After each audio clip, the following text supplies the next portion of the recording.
आज हम एक ऐसी फिल्म की बात करने वाले हैं जिसमें एक रात को 17 बच्चे अचानक अपने घरों से हाथ फैलाकर भागते हैं, बिल्कुल किसी एनिमे कैरेक्टर की तरह दौड़ते हुए गायब हो जाते। और सबसे पहले शक जाता है उनकी टीचर पर, क्योंकि वो सभी एक ही क्लास के बच्चे थे। आखिर वो बच्चे कहाँ गए, इसके पीछे क्या राज छुपा है, इस मूवी में हमें यही दिखाया गया है। तो चलिए इस मूवी की कहानी को शुरू करते हैं। फिल्म की शुरुआत एक छोटी बच्ची की आवाज से होती है। उसका नाम स्कारलेट है और वो बता रही है कि 2 साल पहले उसके टाउन मेब्रुक में क्या हुआ था। उस रात ठीक 2:17 बजे टीचर जस्टिन गैंडी की 2nd ग्रेड क्लास के 17 बच्चे अपने घरों से निकलते हैं। सिर्फ एक बच्चा था जो अपने घर से नहीं भागा था, उसका नाम था एलेक्स लिली। बाकी सारे बच्चे हाथ फैलाकर अंधेरे में दौड़ते हुए गायब हो जाते हैं और किसी को नहीं पता कि वो कहाँ गए। पुलिस जस्टिन और एलेक्स दोनों से पूछताछ करती है, लेकिन दोनों के पास कोई जवाब नहीं होता। ये दोनों उस रात पर कोई रोशनी नहीं डाल पाते और यहीं से पूरे टाउन का शक जस्टिन की तरफ मुड़ना शुरू हो जाता है। स्कूल में प्रिंसिपल मार्कस मिलर सारे पेरेंट्स की एक मीटिंग बुलाते हैं, लेकिन ये मीटिंग सांत्वना की जगह इल्जाम की बन जाती है। लगभग हर पेरेंट को यकीन है कि जस्टिन ने बच्चों से कुछ कहा या किया होगा, जिस वजह से वो सब भाग गए। जस्टिन खुद उतनी ही परेशान है जितने बाकी सब, लेकिन कोई उसकी बात सुनने को तैयार नहीं। मार्कस उसे बचाने की कोशिश करता है, क्योंकि कुछ पेरेंट्स तो उसे जेल भिजवाने की मांग करने लगते हैं। इसी दबाव में जस्टिन अपने दर्द को शराब में डुबोने लगती है। उसे अनजान नंबरों से धमकी भरे कॉल्स आने लगते हैं और एक रात दरवाजे पर दस्तक होती है। वो बाहर जाकर देखती है तो उसकी कार पर स्प्रे से लिखा मिलता है। मार्कस मजबूरी में उसे स्कूल से छुट्टी पर भेज देता है, क्योंकि पहले भी जस्टिन ने बच्चों के साथ अपनी लिमिट्स क्रॉस की थी, किसी रोते हुए बच्चे को गले लगाना या घर तक छोड़ना। जस्टिन कार की तोड़फोड़ और धमकी भरे कॉल्स की पुलिस रिपोर्ट दर्ज कराती है, लेकिन उसकी तन्हाई बढ़ती ही जाती है। उसी रात जस्टिन अपने एक्स बॉयफ्रेंड पॉल मॉर्गन से मिलती है, जो एक पुलिस वाला है। दोनों बार जाते हैं, ऑल शराब छोड़ चुका होता है और फिर जस्टिन के घर पहुंचकर रात साथ बिताते हैं। सुबह जस्टिन उसे घर छोड़ आती है। स्कूल के बाद जस्टिन एलेक्स को अकेला घर जाते देखती है और उसका पीछा करते हुए घर तक पहुंच जाती है। वो दरवाजे की घंटी बजाती है, लेकिन कोई जवाब नहीं आता। सिर्फ वो खिड़की से झांकती है तो देखती है कि एलेक्स के मम्मी पापा सोफे पर बिल्कुल स्थिर बैठे हैं। वो कोई भी हरकत नहीं कर रहे थे। घबराकर वो वहाँ से चली जाती है और मार्कस को बताती है, लेकिन मार्कस उसे साफ कह देता है कि एलेक्स के घर से दूर रहे। उसी दिन जस्टिन लिकर स्टोर जाती है, जहाँ पॉल की पत्नी डोना उस पर हमला कर देती है। उसे पता चल गया होता है कि जस्टिन और पॉल साथ सोए थे। डोना जस्टिन पर वोदका उंडेल देती है, जब तक स्टोर क्लर्क उसे नहीं रोकता। उस रात जस्टिन को एक नाइटमेयर आता है। वो क्लासरूम में जाती है, जहाँ सारे बच्चे सिर झुकाए बैठे हैं। एलेक्स सिर उठाता है और उसका चेहरा किसी डरावने जोकर जैसा दिखता है। जस्टिन डरकर उठ जाती है और अपनी छत पर उसे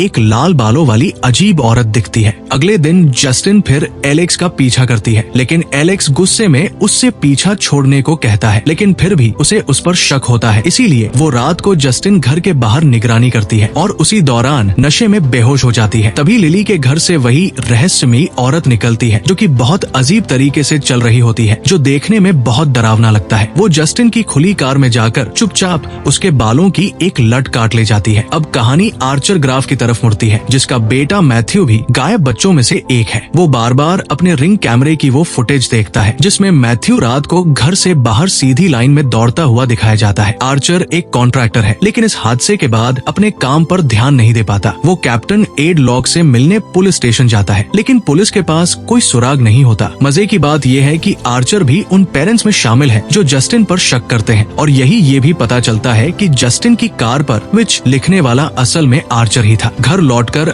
आर्चर को एक डरावना सपना आता है। वो जंगल में मैथ्यू का पीछा करता है और आखिर में अपने घर पहुंचता है, जहां आसमान में एक राइफल जैसी शक्ल में 2:17 लिखा दिखता है। सपने में मैथ्यू वापस अपने बिस्तर पर सोया मिलता है और आर्चर उससे कहता है कि वो उससे प्यार करता है, कुछ ऐसा जो उसने असल जिंदगी में कभी नहीं कहा। लेकिन जब आर्चर लाइट डालता है तो उसे मैथ्यू की जगह वही लाल बालों वाली औरत मुस्कुराती हुई दिखती है। उसके बाद सुबह होते ही आर्चर गैरी और एरिका बेली के घर जाता है, जिनकी बेटी भी गायब हुई है, और उनसे रिंग कैमरा फुटेज देखने की इजाजत मांगता है। उनकी बेटी भी बिल्कुल वैसे ही सीधी लाइन में दौड़ी थी। आर्चर नक्शे पर हर बच्चे के भागने की दिशा मार्क करने लगता है, ये समझने के लिए कि वो सब आखिर कहाँ गए। उसके बाद वो वहाँ से निकलता है और रास्ते में गैस स्टेशन पर वो जस्टिन को देखता है और बात करने जाता है। जस्टिन को लगता है कि वो फिर झगड़ा करने आया है, लेकिन तभी दोनों देखते हैं कि मार्कस उनकी तरफ दौड़ता हुआ आ रहा है। उसकी आंखों से खून बह रहा है, हाथ फैले हुए, बिल्कुल उन बच्चों की तरह। वो सीधा जस्टिन पर हमला करने दौड़ता है। आर्चर उसे रोकता है। जस्टिन भागकर स्टोर के अंदर चली जाती है। आर्चर जस्टिन को बचाने की कोशिश करता है, लेकिन मार्कस एक वेपन की तरह रिएक्ट कर रहा था, जैसे किसी ने सीधी दिशा में मिसाइल छोड़ दी हो। कहानी अब थोड़ा पीछे जाती है, उस दिन तक जब जस्टिन और पॉल की मुलाकात होनी है। पेट्रोलिंग के दौरान पॉल को एक लड़का जेम्स एक बिल्डिंग में सेंध लगाते हुए दिखता है। पॉल उसे पकड़ लेता है और तलाशी के दौरान उसकी उंगली एक इस्तेमाल की गई सुई से चुभ जाती है। गुस्से में पॉल जेम्स को जोर से मारता है। फिर उसे याद आता है कि उसका डैश कैम सब रिकॉर्ड कर चुका है। वो जेम्स से कहता है कि अब दोनों बराबर हैं और उसे टाउन छोड़ देना चाहिए, और कहता है दोबारा यहाँ मत दिखना। उसी रात पॉल अपनी डेट पर जस्टिन के साथ वक्त बिताता है। सुबह घर लौटते ही उसकी पत्नी डोना को शक हो जाता है कि वो उससे कुछ छुपा रहा है, और ऑफिस में कैप्टन लॉक भी उसे जेम्स वाली घटना को लेकर डांट लगाता है। तभी पॉल को स्टेशन की तरफ आता जेम्स दिखता है और वो गुस्से में उसका पीछा शुरू कर देता है, क्योंकि उसने जेम्स को यहाँ घूमने के लिए मना किया था। इधर जेम्स जंगल में एक टेंट में रहने वाला नशेड़ी है, जो चोरी की चीजें बेचकर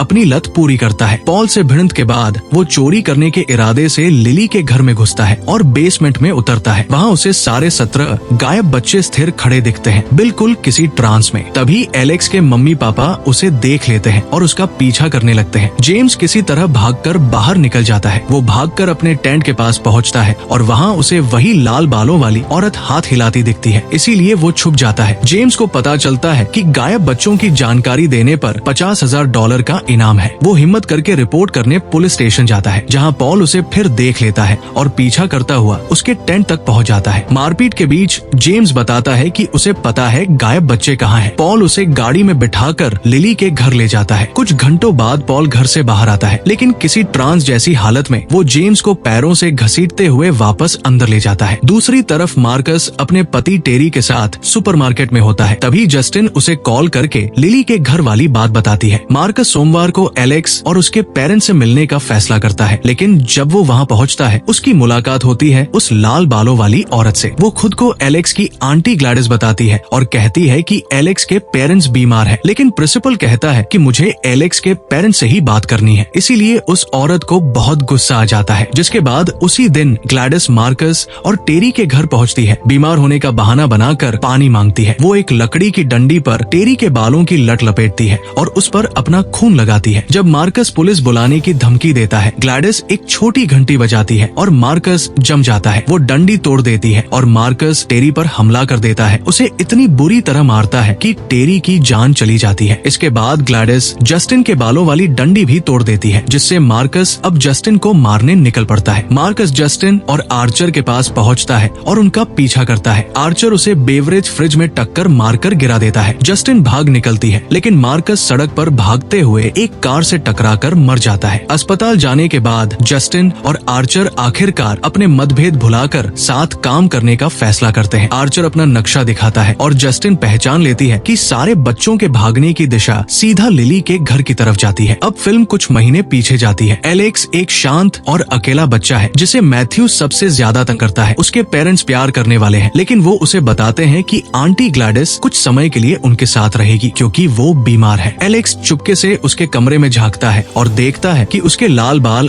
असल में एक विग है और कमरे में एक छोटा पेड़ रखा है, जिसकी डालियों से वो अपने अनुष्ठान करती है। एक दिन एलेक्स स्कूल से लौटता है तो उसके दोनों पेरेंट्स कंट्रोल में मिलते हैं, जबकि ग्लैडिस पहले से ज्यादा स्वस्थ दिखती है। एलेक्स को समझ आ जाता है कि ये बूढ़ी औरत ने ही कुछ किया होगा। जब वो पूछता है कि तुमने मेरे पेरेंट्स के साथ क्या किया, तभी ग्लैडिस एक डंडी तोड़ देती है और उसके पेरेंट्स कांटे से खुद को घायल करने लगते हैं। जब तक वो रुकने का इशारा नहीं करती तब तक वो नहीं रुकते। ग्लैडिस धमकी देती है कि अगर एलेक्स ने किसी को बताया तो वो उसके पेरेंट्स को और नुकसान पहुंचाएगी। एलेक्स चुपचाप उनकी देखभाल करता रहता है, लेकिन ग्लैडिस दोबारा कमजोर पड़ने लगती है और एलेक्स से कहती है कि वो अपने हर क्लासमेट की कोई चीज लेकर आए ताकि वो ठीक होकर वहाँ से जा सके। एलेक्स बहुत मजबूर होता है। वो स्कूल में सबके नेम टैग चुरा लेता है और ग्लैडिस उन्हें फाड़कर एक ऐसा कॉन्कॉक्शन बनाती है जो रात के ठीक 2:17 बजे सारे बच्चों को लिली के घर बुला लेता है। वर्तमान में लौटते हुए ग्लैडिस ने एलेक्स के पेरेंट्स को एक नमक की लाइन के पीछे खड़ा कर रखा है और एलेक्स को हुक्म दिया है कि वो लाइन पार न करे। जस्टिन और आर्चर लिली के घर में घुसते हैं। जस्टिन गलती से नमक की लाइन पार कर जाती है, जिससे कंट्रोल में आ चुके पॉल और जेम्स उन पर हमला कर देते हैं। उसी वक्त एलेक्स भी लाइन पार करता है, जिससे उसके पेरेंट्स उसका पीछा करने लगते हैं। जस्टिन पॉल का चेहरा पोटैटो पीलर से छीलती है, उसकी बंदूक छीनती है और उसे गोली मार देती है। आर्चर जेम्स से लड़ते हुए बेसमेंट तक पहुंचता है, जहां सारे बच्चे खड़े हैं। जस्टिन जेम्स को भी गोली मार देती है और एलेक्स को ढूंढने निकलती है। आर्चर मैथ्यू को तलाशता है, लेकिन उससे पहले ग्लैडिस उसे पकड़ लेती है और अपने कंट्रोल में के लेती है। इसके बाद आर्चर अब जस्टिन पर हमला करने दौड़ता है। इसी बीच एलेक्स खुद को बाथरूम में बंद कर लेता है। वो ग्लैडिस के पेड़ से एक डाली तोड़ता है, अपनी उंगली चुभोकर खून लगाता है। ग्लैडिस के बालों की एक लट उस पर लपेटता है और डंडी तोड़ देता है। यहीं से सब कुछ पलट जाता है। ग्लैडिस को एहसास होता है कि कुछ गड़बड़ है और बेसमेंट में खड़े सारे 17 बच्चे एक साथ बाहर निकलकर उसकी तरफ दौड़ पड़ते हैं। ग्लैडिस डर के मारे घर से भागती है, पड़ोसियों के घरों से होते हुए भागती रहती है, जबकि बच्चे चीखते चिल्लाते खिड़कियां